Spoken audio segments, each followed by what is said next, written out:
Okay, good day, everybody. Good morning. It should be afternoon. Good afternoon. Um, Welcome to project management class. Will be looking at some basic concept of project management today. We should be able to cover some of the areas we have here and do much more. So, um, we'll be looking at defining project and project management, explaining the relationship between portfolio, programs, projects, describing portfolio management, describing responsibilities and concepts of a project manager, explaining the interpersonal skills essential for a project manager to possess. Okay, then also define the PMBOK guide and describe the project management certifications and discuss experiences of managing a project. So let's get to it. Okay. Okay. There are several ways to look at a project, but basically you must look at some very vital items when you are trying to define a project. Number one, you must understand that a project is a set of activities, it's an endeavor. It is something that you have to do. And in doing that, it will take up efforts. Okay. Now, at the end of the day, you'll be producing a product, a service, or a result that is unique. Then, projects must have a beginning time and an end time. That means that it is temporal. Now, when we put this together, you can define project as a temporal effort to create a unique product, service, or result. Okay, now, in the end of the day, you'll be achieving a project and it will have the beginning, like I said, and it will end. At the end of the day, you'll be producing something that can be offered as this is what we produce from this project, okay? And it must not be physical, it can be something like a service, but at the end of the day, it will be unique in form. Now, projects vary in sizes, in number of team members, the outcome, the duration, the stakeholders involved, the outcome of the project of the outcome or number of outcome of the project may or may not be tangible, like I said. Okay, we have several examples of projects like developing a new product or service, modifying the structure or process or staffing or style of an organization, implementing, improving, or enhancing existing business process and procedure, buying or renovating a house, planning a wedding, finding the right training institution. All these are various types of projects. Most times when we look at project, people think about building, people think about bridge, people think about a structure when you are trying to build one. But it goes beyond that. There are several other things, like when you are planning a wedding, no two weddings are the same. So each wedding that is done is a project in its own form. Okay, so we'll have to continue. There are also some other things called sub-projects, which may include third-party contracting, third-party services, okay? The sub-projects are actually separate from the main project. Now, I would like us to talk about project management and its application, okay? Having discussed what a project is. Now, project management has to do with, in the first place, when you look at the term management, you look at it from you can actually see management in three lights. Number one is we see management as a set of people that are at the helm of affairs of an organization, okay? You can also see management as trying to organize things or coordinate things. That's another way to see management. You can also see management in the light of economizing what you have. Okay.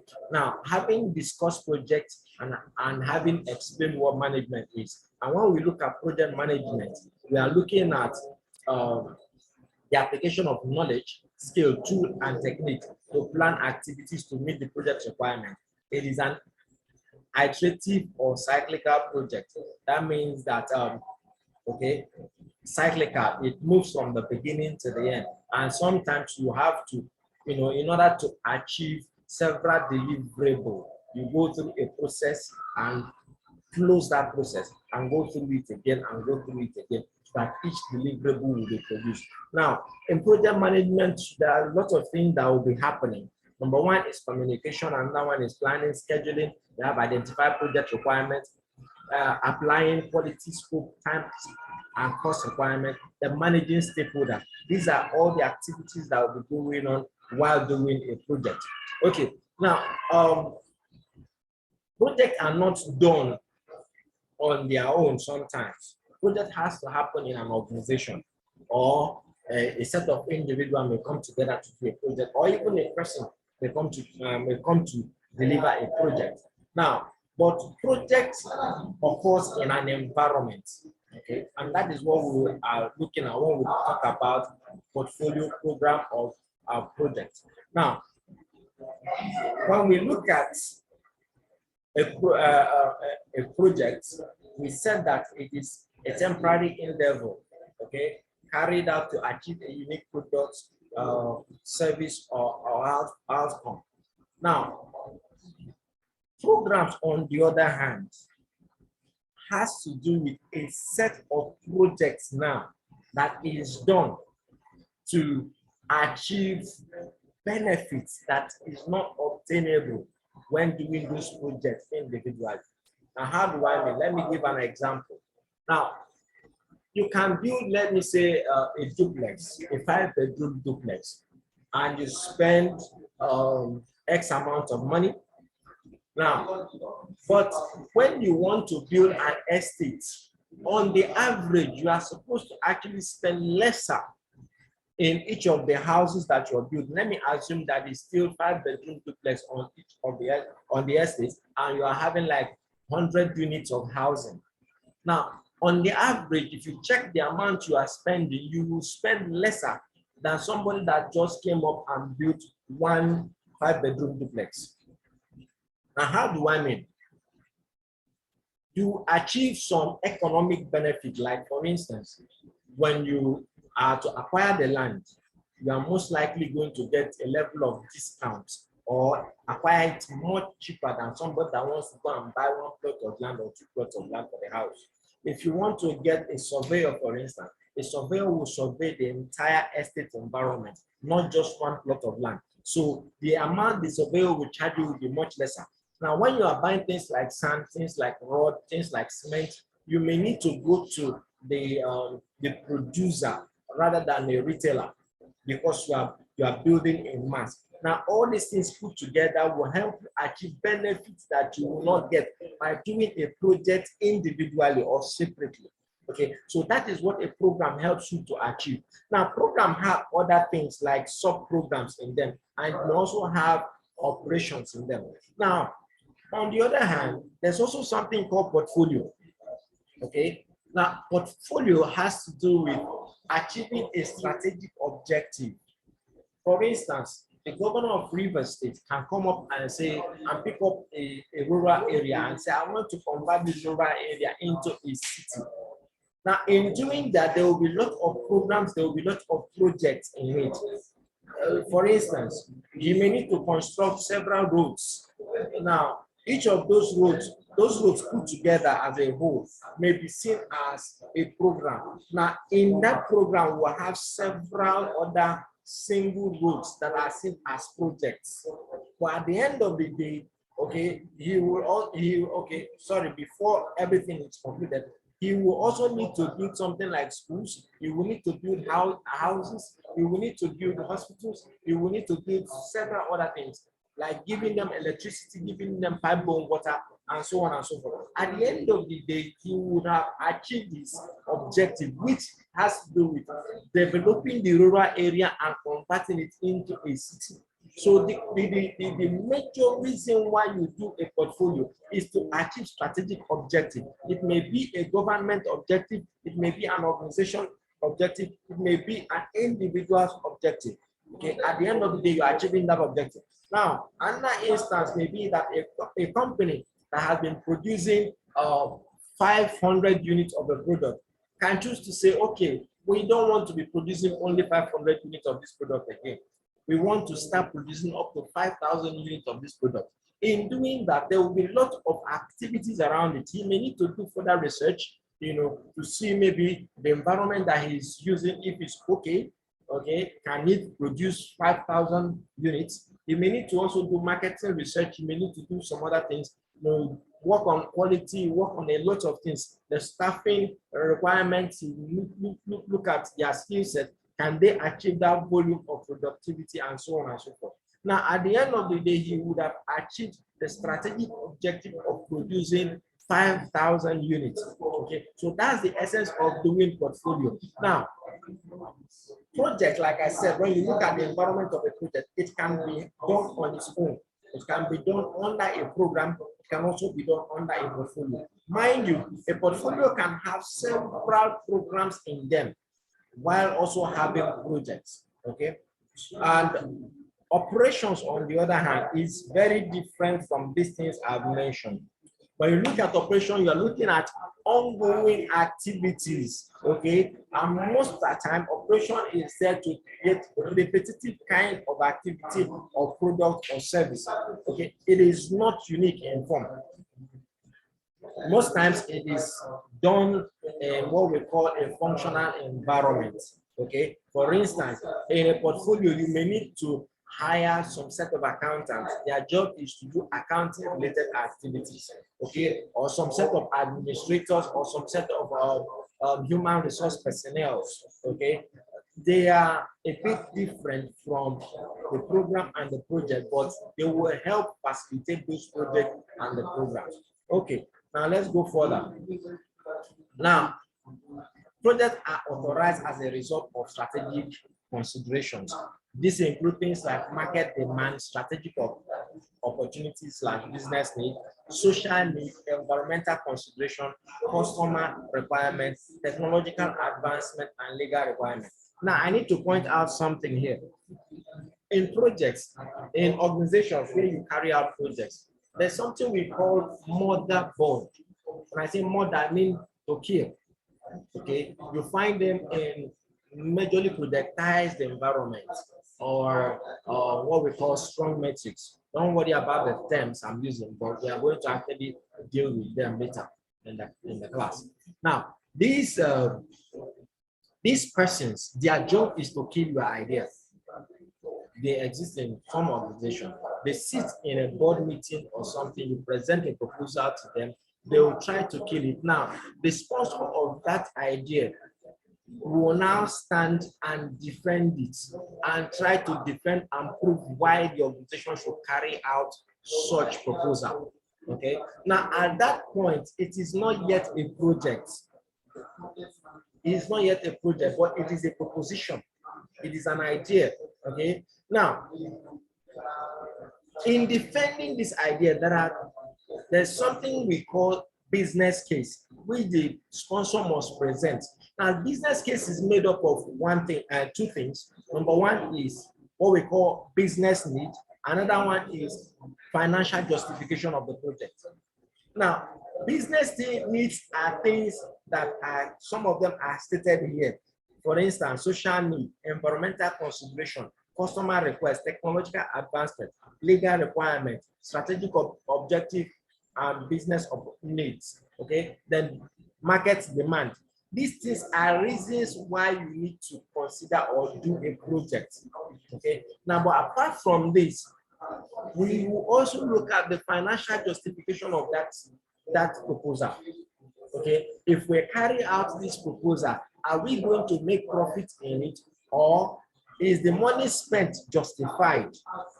Now, put these two things together, you get what we call the business case. This is what the sponsor of the project will actually take to this board meeting, and they will look at it and consider it. At the end of the day, we look at every loophole and be able to handle or find solution to some of the challenges we are most likely going to face that we have envisaged. Okay, we'll look at how to tackle them. Then at the end of the day, when the project has been accepted by the organization, it will now be approved and chartered. Then it can be called or considered as a project. Now let's move further.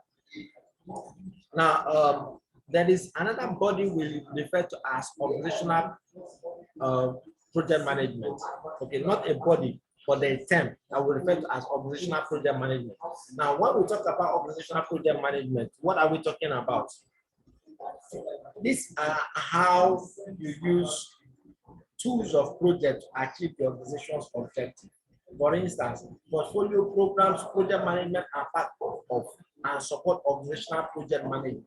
Now, organizational project management is a strategic execution framework that relies on project, program, and portfolio management and organizational practices to deliver a robust organizational strategy, improve the organizational wide performance and results, creates more sustainable competitive advantage in a predictable and consistent manner. Now,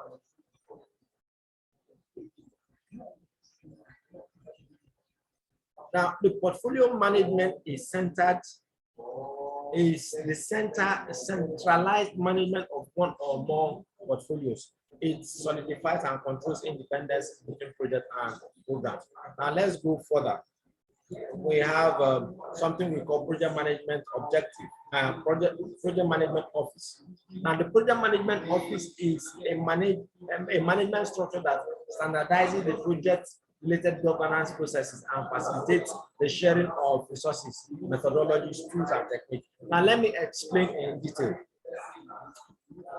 Now, every project involves several sets of activities. Okay. To understand this more, let me use an illustration.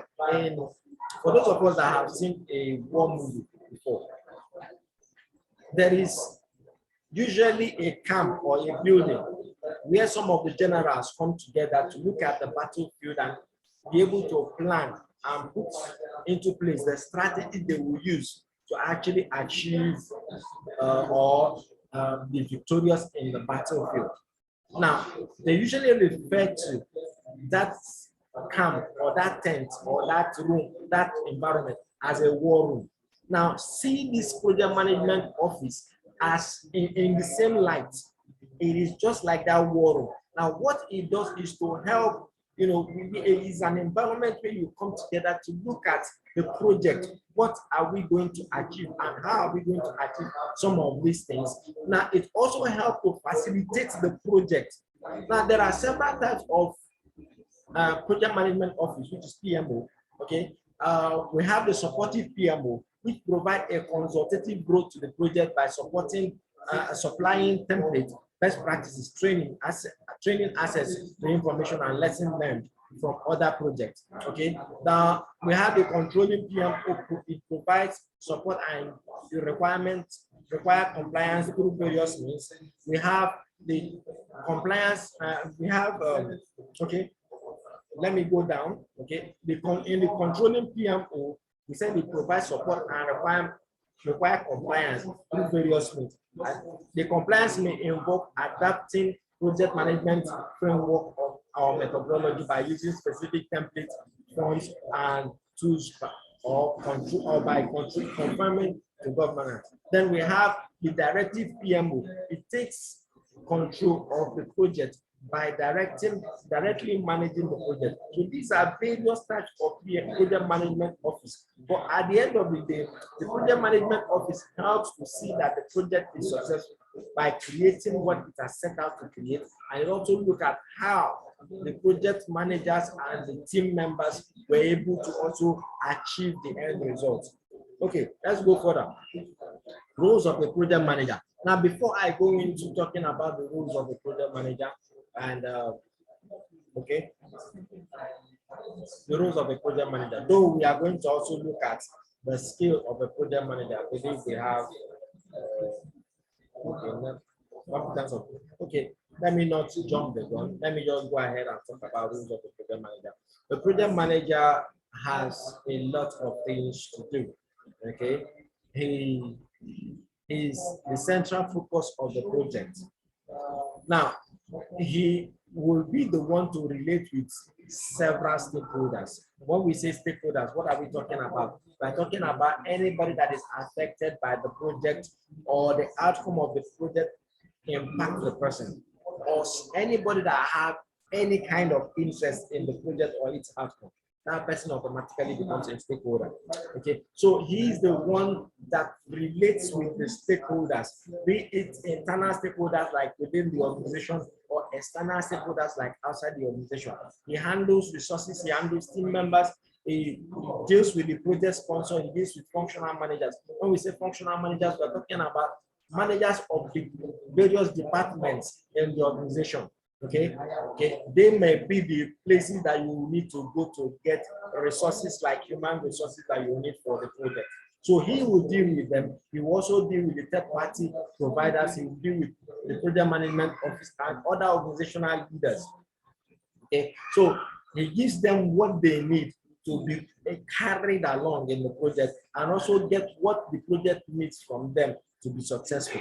Now, a project manager could report to a functional manager, a program or portfolio manager, or who is responsible for the alignment of the number of related projects and so on and so forth. Though it all depends on the nature of the organization that the project is being carried out. Okay, now responsibility of the project manager continues. A project manager is responsible for fulfilling, number one, the task that produces the deliverable, the team, which may be divided into sub teams, individual needs of the project. Okay, we have the business requirements and the project team. The business requirement has to do with fulfilling the business need of that project. Then we also have the team need, which he will also provide.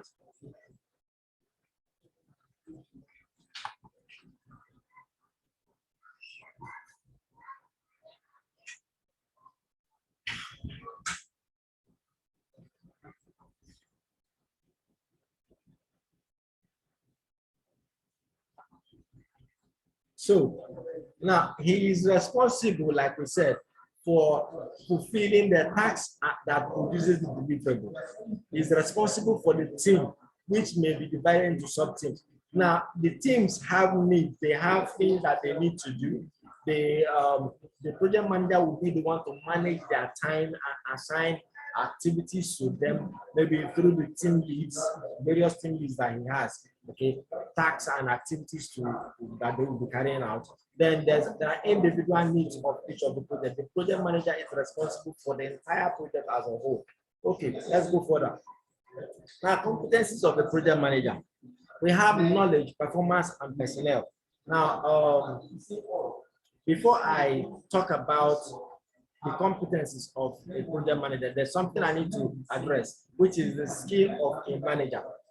Okay, now there are the skill of any manager, no matter who the person is or where the person works. There are three categories that we must look at. Number one is the interpersonal skill of the person. If you want to be a manager in any organization, you must be able to relate with people, talk with them, pass information, and understand how people work within the environment. You must have interpersonal skills. Okay. Now, apart from interpersonal skill, a project manager will also need to have a level of technical skills.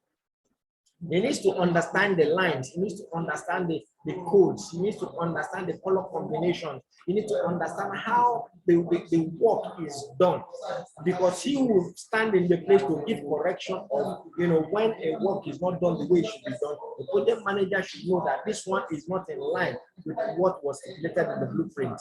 Okay, so he will be able to handle that, having acquired the required level of technical skills.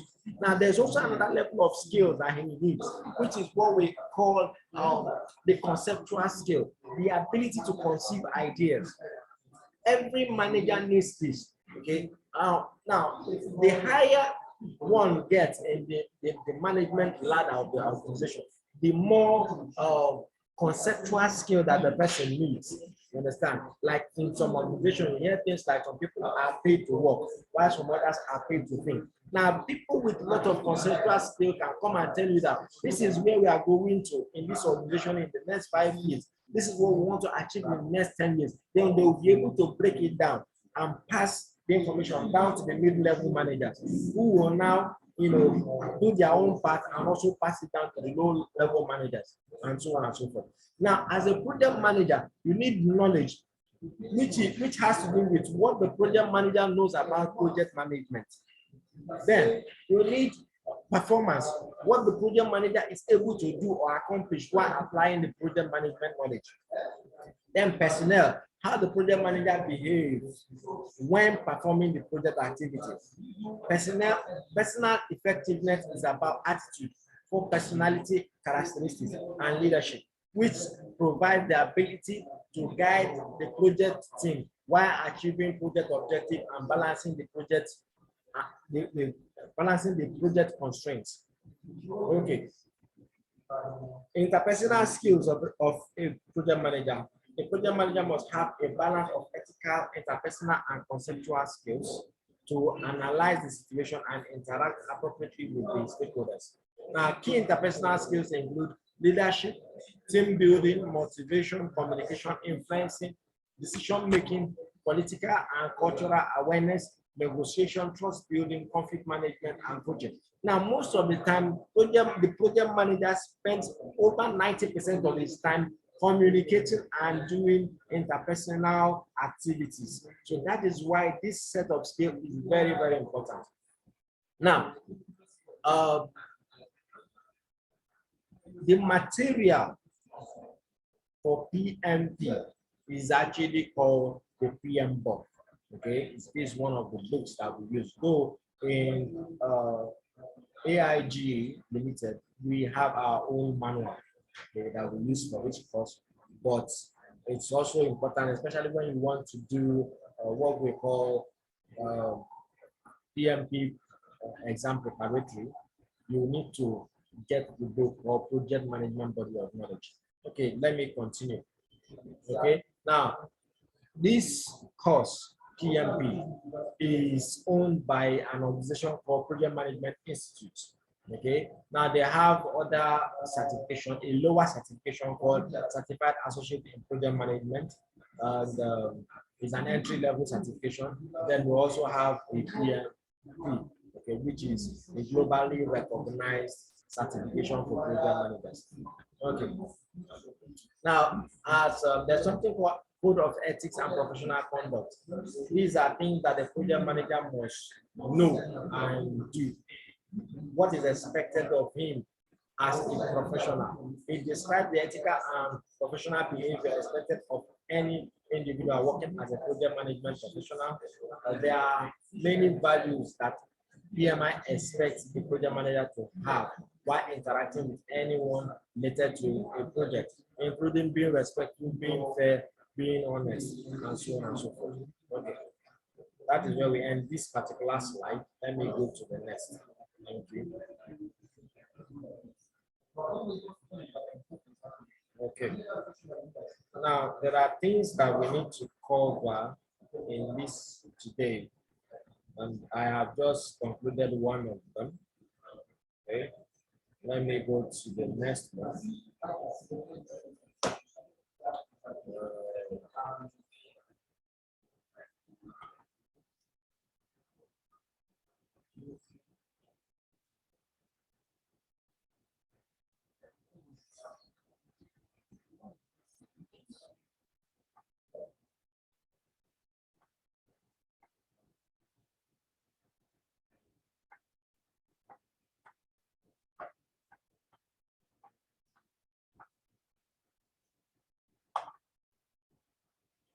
Sorry, I'm trying to get to my next slide.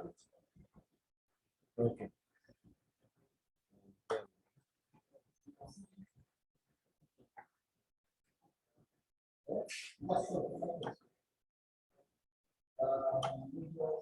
Okay, welcome to our next slide. Okay, in this particular lesson, we'll be explaining the factors that shape organizational culture, explain the significance of organizational communication, okay, various organizational structure and function and functional differences in them. We explain the organizational process assets and their types, then list of enterprise environmental factors. Let me just rush down and look at something before we continue. Okay. Now let's look at organizational culture and styles. Every organization has a unique culture and styles that represents its culture norm and affect how projects are performed. Now, have you ever been in an organization where somebody is doing something and you're asking the person, why are you doing it this way? And the person will tell you, that is how we do things here.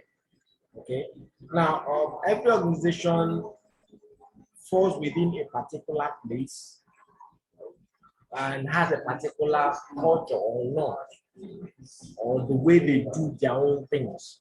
For instance, depending on where you find yourself, an organization, some organizations don't work on Sunday, some don't work on Saturday.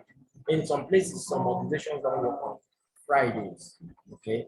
Now, if you ask the difference between these days, it all depends on the cultural beliefs and the norms of that organization and how it affects project as a result. Okay. Now, let's look at some of these things. Culture is shaped by people's common experiences. Okay. They include things like shared vision, mission, belief, values, belief, and expectation, regulation, policies, method, procedures, motivation, and reward, risk tolerance, view of leadership, hierarchy, and authority relationship, code of conduct, work ethics, and work hours, operating environment, and so on and so forth. Cultures have a strong influence on a project ability to meet its objective. Okay, now let's go further. Now, organizational communication, we have the formal and the informal. Okay.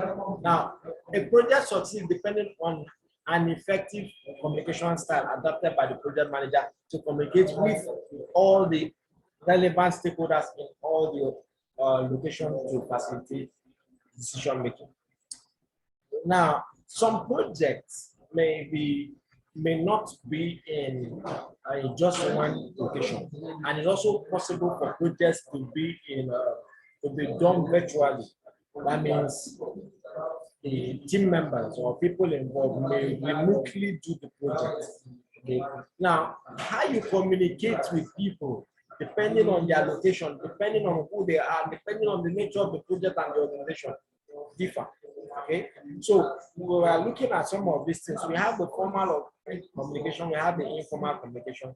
Informal, we are looking at things like reports, letters, presentations, contracts, and web conferencing. Okay, now the informal, we have emailing, testing, instant messaging, social media, and videos like we are doing now. Although ours is not videos, it's actually referred to as web conferencing. Okay. Now let's look at organizational structure.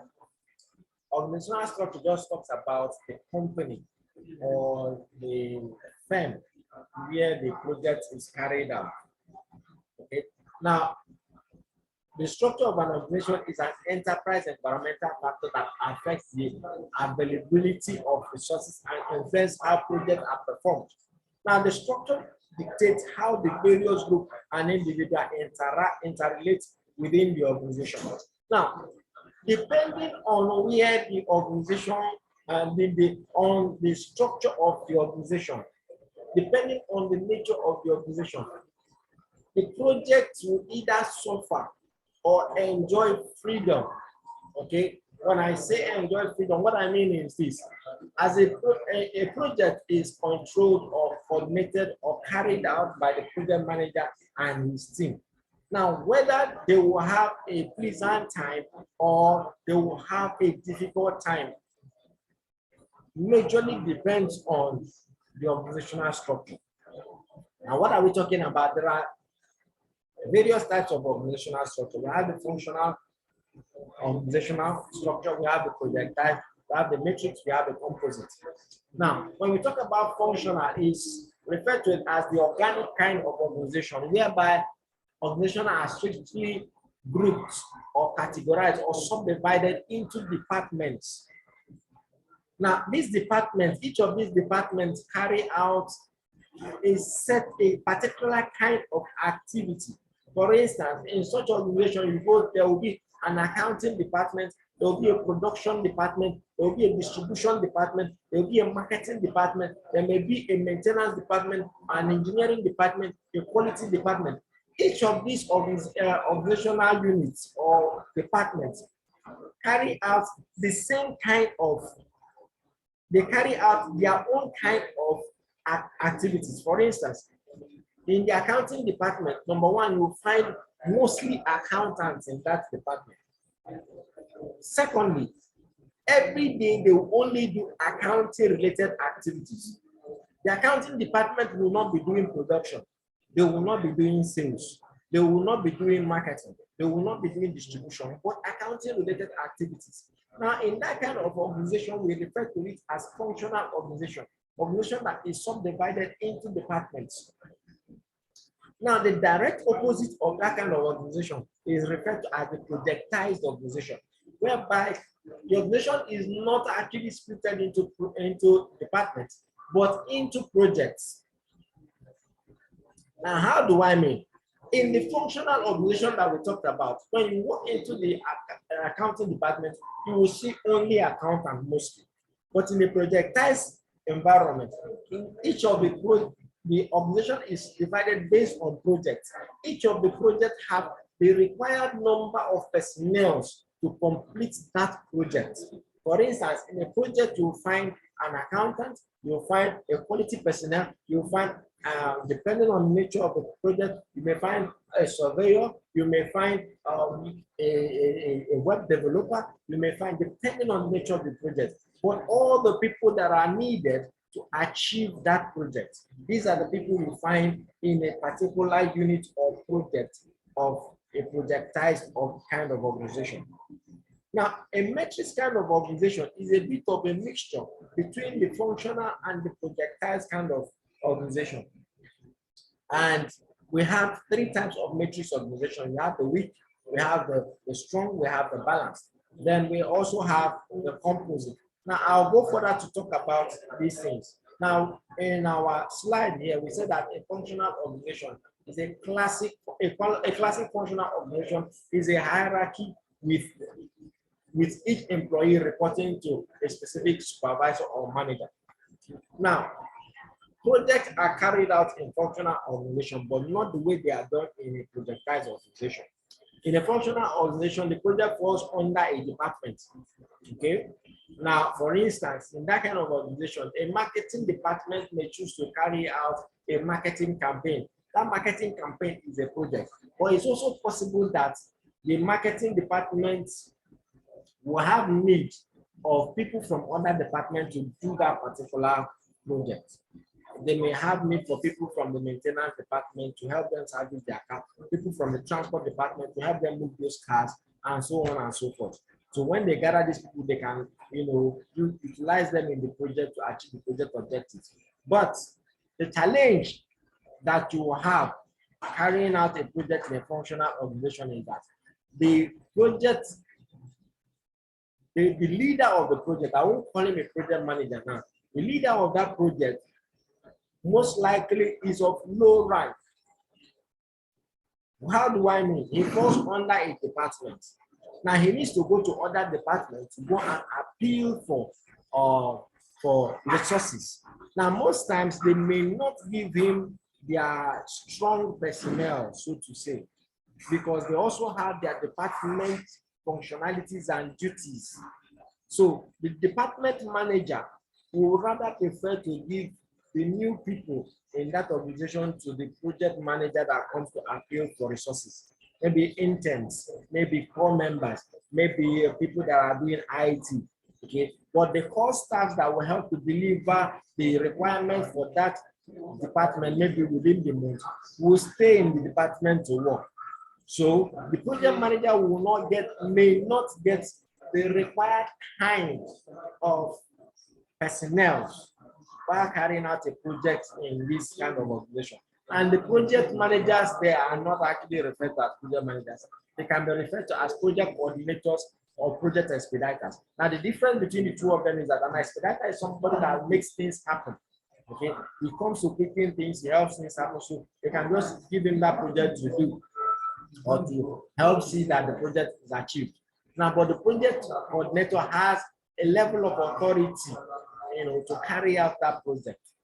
It's formal, it's official. The top management are aware that he's the one coordinating that project. Okay, so that's the difference between the two of them. But they function, you usually see them mostly in a functional kind of organization. Okay.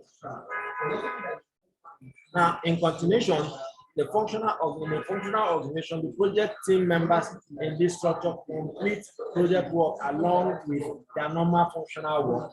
Employees are typically grouped by specialty or functions such as engineering, production, sales. So you see people that are selling in the sales department and so on and so forth. Now, the structure can be challenging for project managers because they need to work with a number of different functional managers and could face difficulty with resource availability and scheduling. Okay, projectized organization. Like I said, it is a direct opposite of the functional organization. A projectized organizational structure is a setup with the project management function overseeing and managing the resources and the project work directly on a project by project basis. Now, in a projectized organization, the project managers are more like the lords. Okay, when I say the lords, most times they have the power to hire and to fire. Okay, now they control their resources. The resources is given to them. They have the final say on how things happen in that project, unlike in a functional organization. Okay. Now, they control their resources, like I said, the project responsibility is given to them. But in the functional organization, it's actually given to the department of that organization. They will not pick a project manager within his team to do it, or a project coordinator to do the project. But here, a project manager is the master of that project. He can hire, he can fire, he knows what he needs and he goes for them. He does not need to depend on any other functional manager to be able to achieve what he needs to achieve. Okay. Now, in continuation, this structure is the projectized. Now, the projectized structure is commonly used when most of the organizational resources are involved with project work and teams are primarily working virtually. Okay. Now, this structure gives project managers a great deal of independence and authority over the resources, project scheduling, and project work. Now, we have the matrix kind of organization. Now, in the matrix kind of organization, excuse me, let me pause.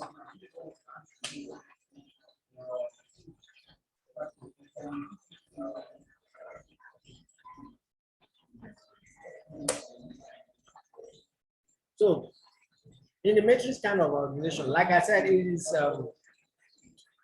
is a blend of functional and projectized structure and can be utilized, can utilize characteristics from a variety of other structures.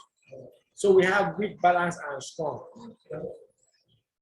The weak matrix is similar to the functional organizational structure. It looks more like it, okay, but the project manager is a bit stronger than the part of the functional organization, though not as strong as the functional manager, but a bit stronger. Okay. Now, the project manager is a coordinator or an expediter as well. Does not have much control over resources on a project and has to work within the functional department and with a number of different managers and supervisors. Okay. Now, the balance matrix here, the project manager is actually a manager. He is not just a staff of a particular department or functional unit. He is a manager in the organization, so he has a level of authority and ranking. Okay, so he is almost as rated as the functional manager in the organization. That means that he can actually stand his ground and argue things out with the functional managers, which is the department manager.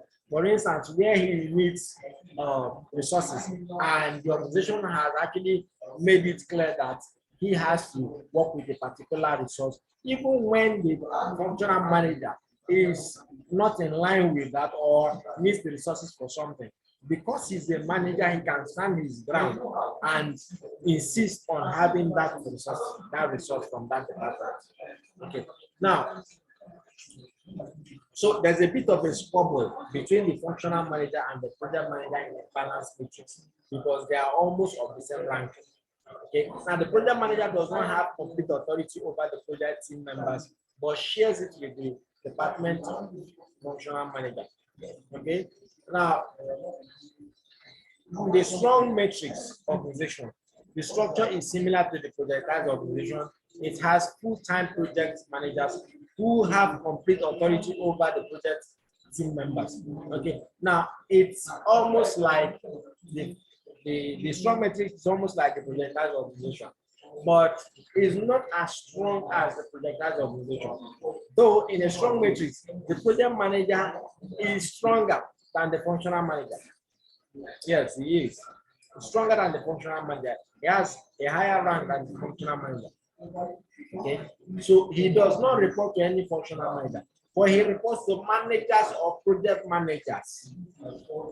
So when a project is to be carried out, we have managers or project managers. So he reports directly to that person or a particular director or a sponsor in that organization. Okay, so he controls the resources. Now, but the advantage that the strong matrix have over the projectized kind of organizational structure is that in a projectized kind of organizational structure, most times the project team members don't have a home. At the end of the project, the team members are released. They can be dropped from the organization. So when the project is coming to conclusion, there's usually this panic among the team members of what are we going to do next? How are we going to handle it? What is the next thing for us to do? So it makes the project, the tail end of the project a bit shaky.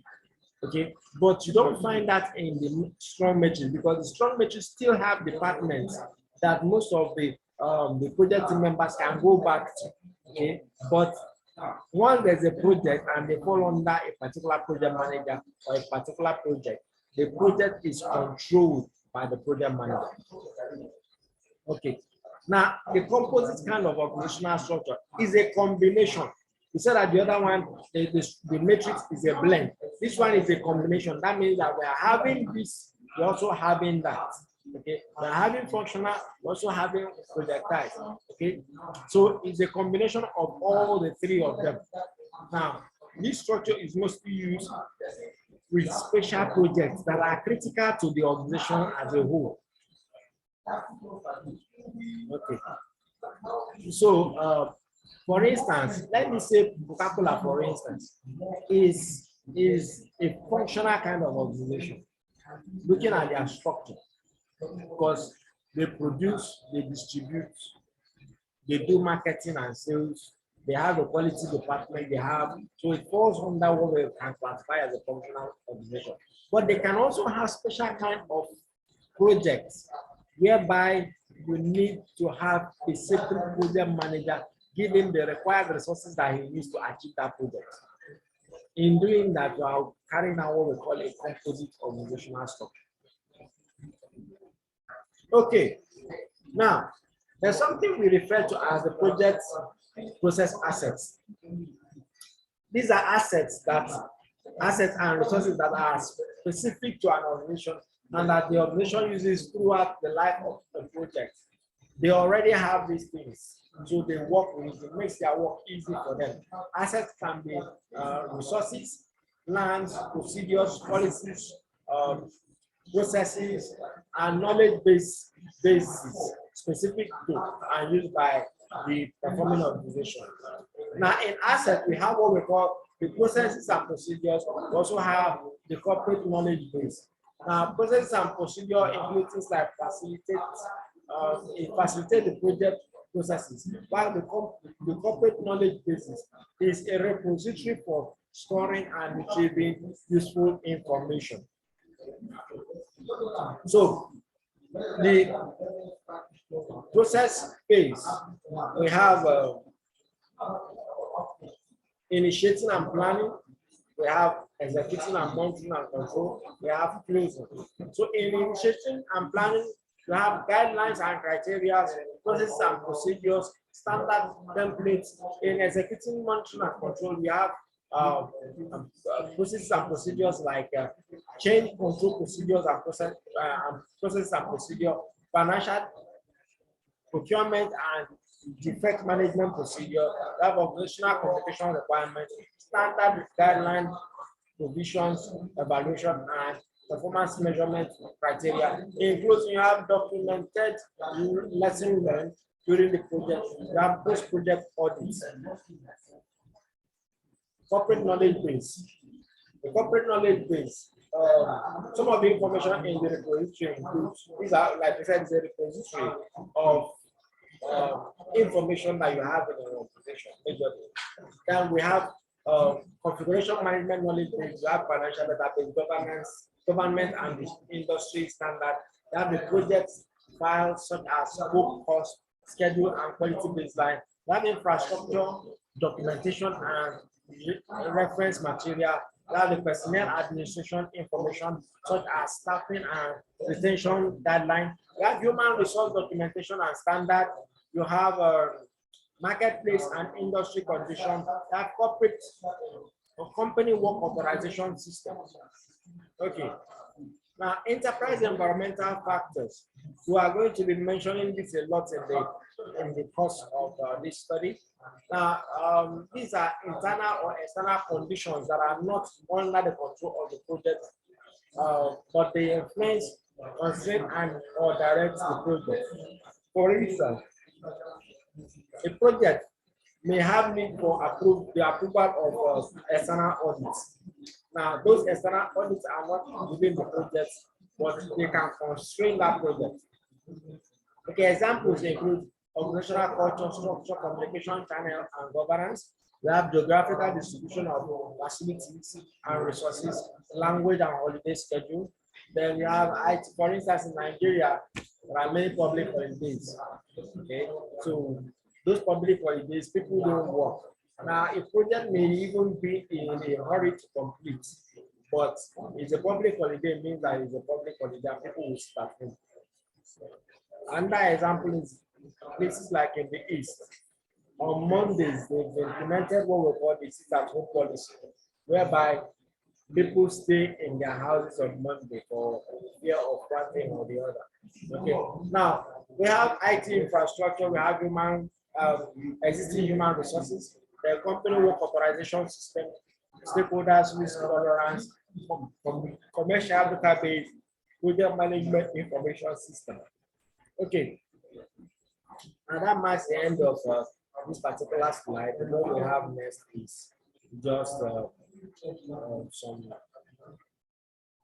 questions that are coming from a particular what we call, sorry, we study various questions that are not together then answer the plain. Okay, these are questions anyways, but you can go through them and actually answer some of them. Now, this is what we've been able to achieve in this particular lesson. That's this particular slide. Now, every organization has a unique culture and style that represents its cultural norm, and that culture is shaped by the people's common experiences. Now, effective communication of the project manager with all the relevant stakeholders influences the success of the project. Now, an organizational structure is an enterprise environmental factor that affects the availability of resources and reflects how project managers are performed, how projects are performed. An organizational structure is of four types: functional, projectized, matrix, and composite. Now, the organizational process assets are the assets and resources that the organization use throughout the life of the project. Now we have the assets are of two types: processes and procedures, then the corporate knowledge base. The company's success is also dependent on the enterprise environmental factors. Okay, that's the end of this particular slide. Let's see if we can do at least one more. Okay.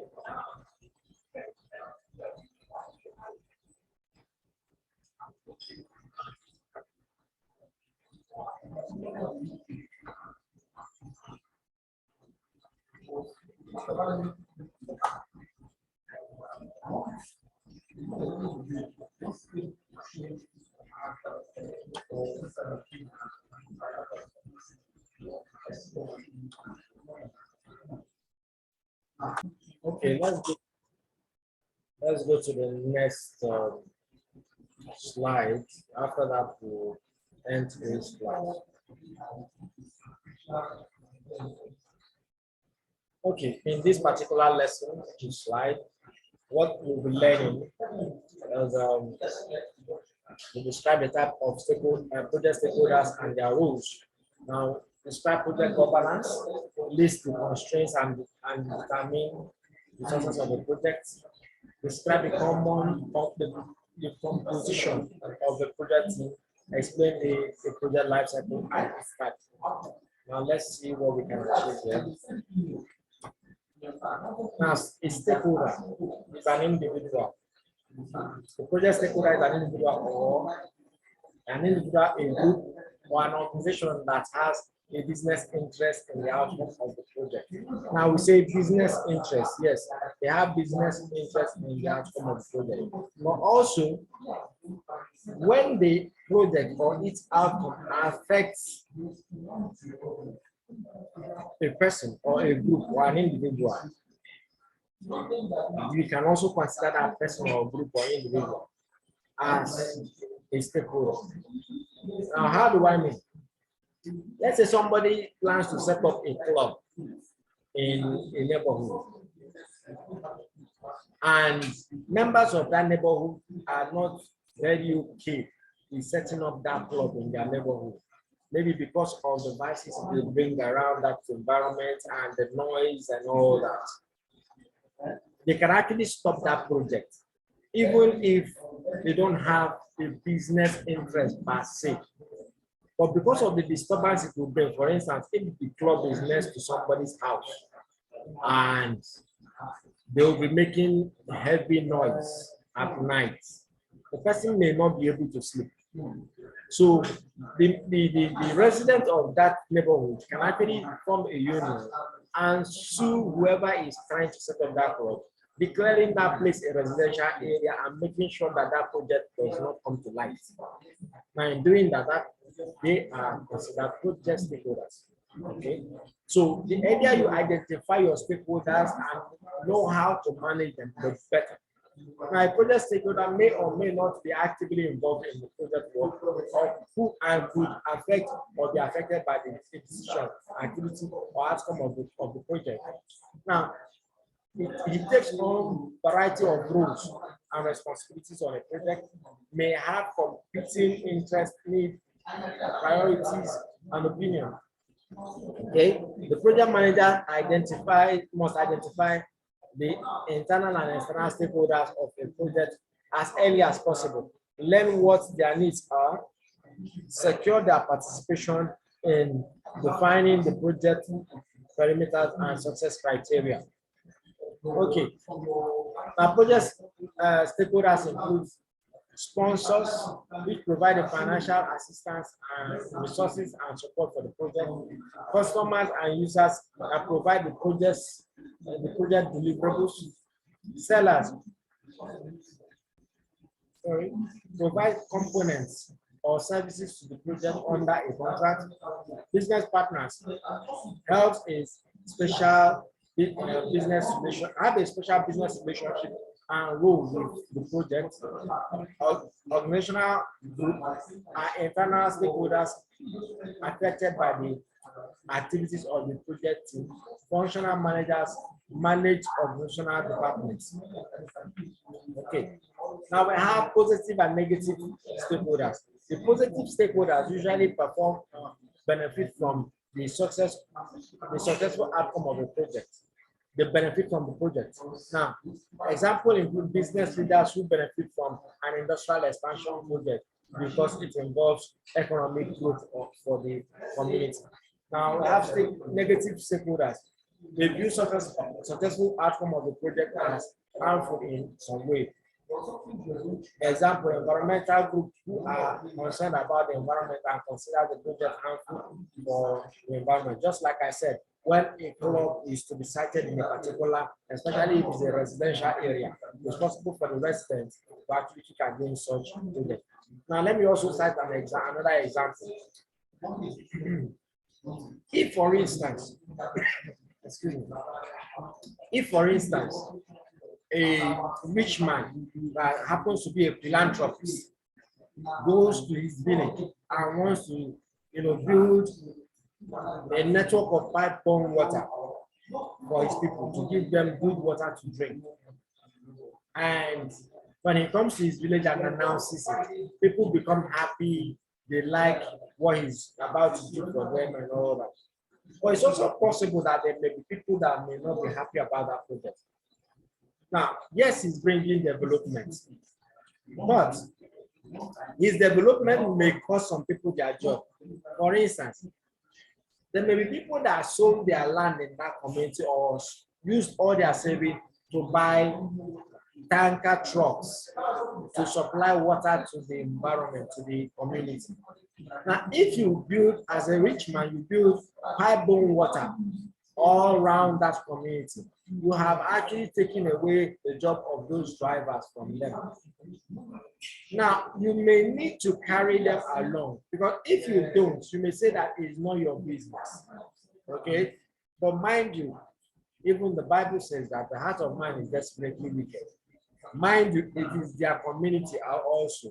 And you will not be there to guide those infrastructure you're laying down throughout the life of that, the life cycle of that production. You understand? So they may vandalize what you are setting up. They may also, one of them may go as bad as going to anywhere and buying rat poison and dropping in the water. And when people take it, they will be, they'll be hurt or even die. At the end of the day, the rich person or the rich philanthropy will be labeled as a murderer or a killer or one thing like the other. So it is important to identify the stakeholders of that project as early as possible and find a way to carry them along. Now, these people that have been supplying water to the community, it's possible you get them involved. Maybe give them a supply or ask them to come and work since they understand the community a little bit. Which channel will the piping go through and so on and so forth. Involve them, ask them to become supervisors in that project or ask them to be part of the work so that they also benefit from it financially and be able to take care of their families. Well, if you don't do that, there may be issues in the project.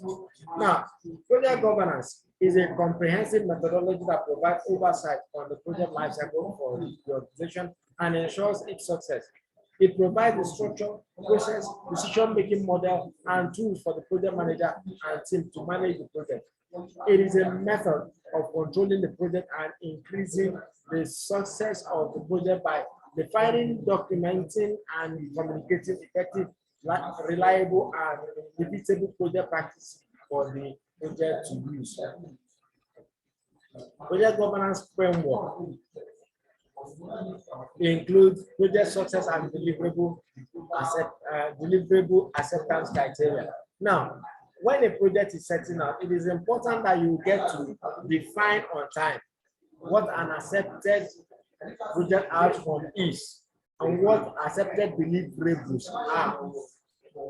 Because if you don't do that, you may not know when you have successfully delivered that project. If you don't do that, people will always come around and say, but you did not add this or you did not add that. So you need to define on time what a successful deliverable acceptance criteria is.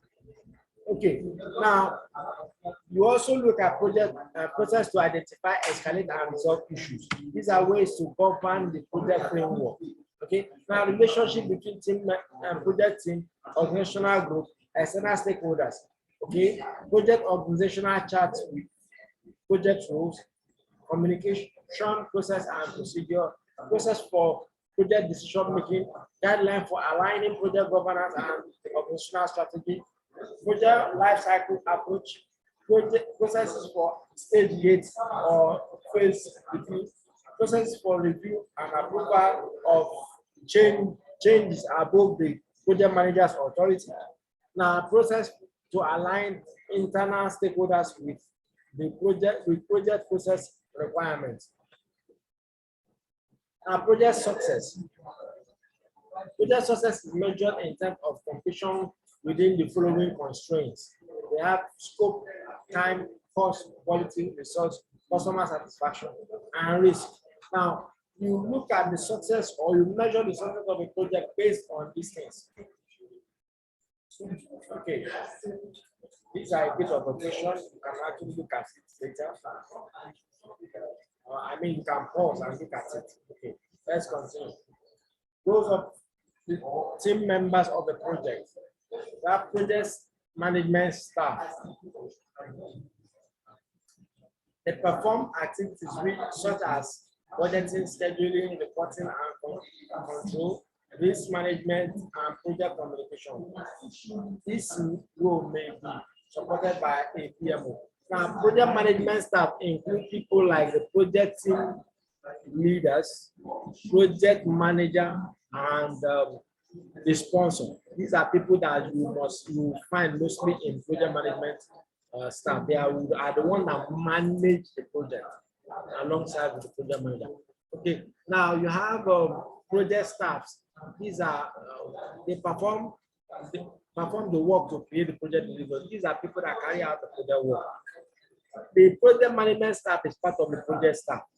Okay, we also have the supporting experts. Okay, they perform work to develop the project management plan. They will have users or customer representatives, provide requirement and acceptance and accept the project deliverables. We have sellers, have contracts to provide a product, service, or service needed by the project. We have business partners provide specialization support through a partnership. Then you have business partner members that support the business partnership. Project team composition refer to the flavor of the team and how the team members are brought together or combined on the project. A project team may be a dedicated or a part-time team. Now, dedicated, most of the project team members are assigned to work on the project full-time. They will have a part-time. The members work on the project in addition to their regular work. Okay. Now, the project life cycle.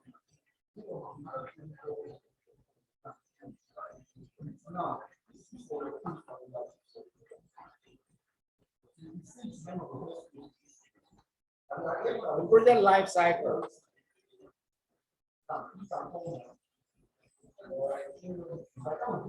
are typically broken down into 4 or 5 manageable sequence or partially overlapping phase of work activities. This phase may make up the project life cycle. When we talk about this product life cycle, this project life cycle. The project life cycle talks about the length of time from the beginning or initiation of that project to the end of that project. While the product life cycle talks about the beginning or initiation of a project that produces the product and the end of that product when it is withdrawn from the market or when it dies a natural death in the market, when it's no longer there. Like there are a couple of products that you cannot find in the market these days. They were there before, but they were withdrawn or they died a natural death. There are a whole lot of them. Okay. So that is product life cycle. It's different from project life cycle. Project life cycle is the beginning of the project to the end of the project. So they are now broken down into 4 or 5 manageable sequential or overlapping phases of work. Okay. Now each phase has a time frame and predetermined outcome, such as specific deliverable, a milestone, or intermediate results. So for instance, this project lifecycle, we have initiating, planning, completion, complete project work, and close out. General characteristics of the project lifecycle. What happens within the project lifecycle? within each time frame, what are you expected or what is the outcome? So though projects differ in nature, size, and complexity, they display certain common characteristics. For example, in starting the project work, okay, look at this structure that we have here. This is the first and starting level, and this has to do with time. In the beginning, we develop the project charter. Okay, this is the starting the project, the starting time of the project. As we go, the organizational and preparing time, we develop the project management plan. Now we now go further. We carrying out the project work. Okay, we are accept, and this is where deliverables are accepted. Then we do close the work. Now this graph represents the time and the cost. At this point, look at where we spend most of our money. Then you start to spend lesser amount in project ends. Okay, now project risk and cost. The ability to influence the project and its objectives are high at the beginning of the project and decreases over time. Now look at this, the risk of the project and its uncertainty are high at the beginning, but the cost level is really low. As we go, the cost level increases while the risk is reduced. When you say risk, what we are referring to is your level of uncertainty. Okay, let's continue. Applying governance within the project. It is a good practice to verify and validate the assumptions made to the project, analyze the risk, and explain in detail the processes required to achieve a phase deliverable. After the key deliverable of the project a phase are produced, a review at the end of the project the phase is necessary to ensure completeness and acceptance. Okay. Now, face-to-face relationship. There's what we call sequential relationship and there's what we call overlapping relationship. Sequential relationship, it contains consistent consecutive phases that start only when the previous stage is complete. It reduces the level of uncertainty, eliminates the option for shortening a project schedule. While the overlapping relationship, it contains phases that start prior to the process phase end. In other words, before phase A ends, phase B can start, so they are overlapping. It increases the level of risk and may cause rework if something from the previous phase directly affects the next. Now, there's something we call progressive elaboration or rolling well plan. It is a method used to arrange project life cycle in a specific way in which successful layer of details are added to the plan as the project progresses. And what are we talking about here? Sometimes in some projects, you may not know the end of that project, how it's going to look like, especially if it's a new venture that nobody has done before or something similar before, or it's a project that's carried out in an environment that is constantly changing. So when you're doing a project in that manner, you do what we call progressive elaboration, whereby you describe in more details what you are going to do in a closer time than what you are going to do in a later time. What you are going to do in a later time, you can just point out or just state them, but you don't describe them in detail in the plan. But as you go in the plan, more will be known. You will now progressively elaborate it. You will now make more detailed plan concerning the later work. Okay, that's what progressive elaboration talks about. Now, project life cycle, we have the predictive, we have the iterative or an incremental, we have the adaptive. When we talk about the predictive, it's also known as the traditional kind of project life cycle or the waterfall kind of life cycle. Now, it is used mostly when the nature of the project is known. For instance, when you are building a house, you definitely know that you do foundation before you do the body, then you now do the roofing. That's how houses are built in this part of the world. So it's possible you can start from the roof in other part, but here you start with the foundation. Okay. Now, but There are other kinds of project life cycle, like the iterative or incremental, whereby you don't know the end of the project. Like I said earlier, maybe in an environment that is constantly changing, what you know today is obsolete tomorrow. Or in an environment whereby that type of project has never been done before. So you don't know what will happen next. So what you will do is, instead of planning the whole thing and start to work on the whole thing, you plan small, deliver that one, produce the deliverable, then you plan again, deliver that one, produce the deliverable, you plan again, deliver that one, produce the deliverable, and so on and so forth. So it's iterates. Okay, for this particular work, we do plan, executing, monitoring, and control, we close it. We go again to this one, planning, monitoring and control, and closing, execution, we close it. We do again, planning, execution, monitoring and control, we close it, and so on and so forth. Okay. Now, but the adaptive kind of project life cycle is a situation whereby the iterativeness is too fast. What do I mean? The level of change you find, it is exceptionally fast. So you don't just make a plan, rather you adopt based on what you have seen, based on the strategy, based on what is going on, you adopt. Now, most football managers use the adaptive method because you cannot just plan for a football match. Rather, you plan in as much as you plan, but you get to the pitch and things are changing, you adopt what is going on. Okay. Now let's continue.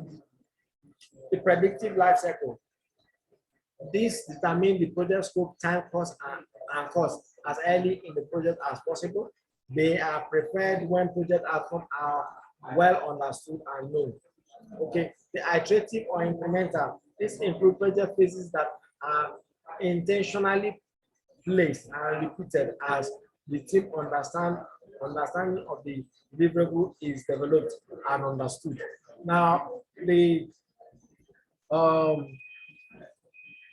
these are helpful in environments that are uncertain and undefined.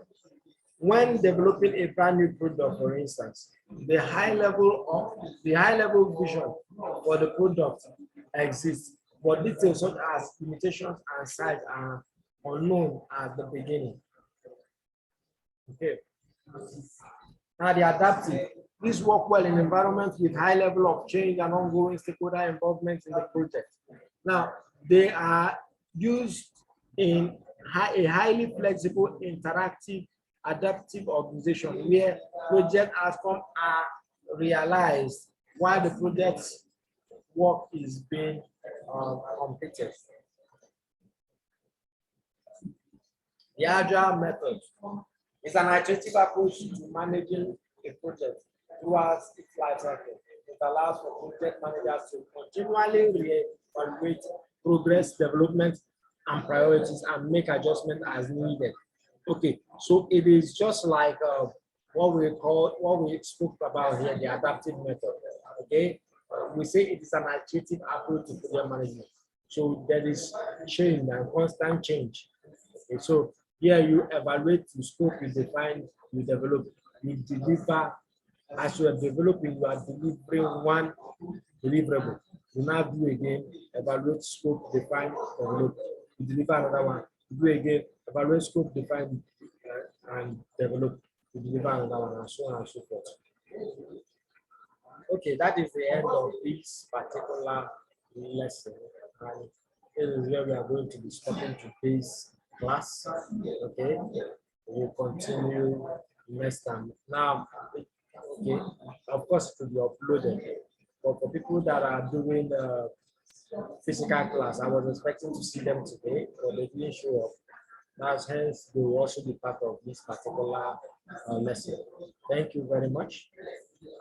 Okay, let me move this.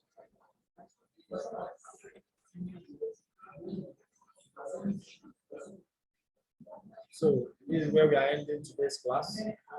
So we'll see. I'll see you guys later.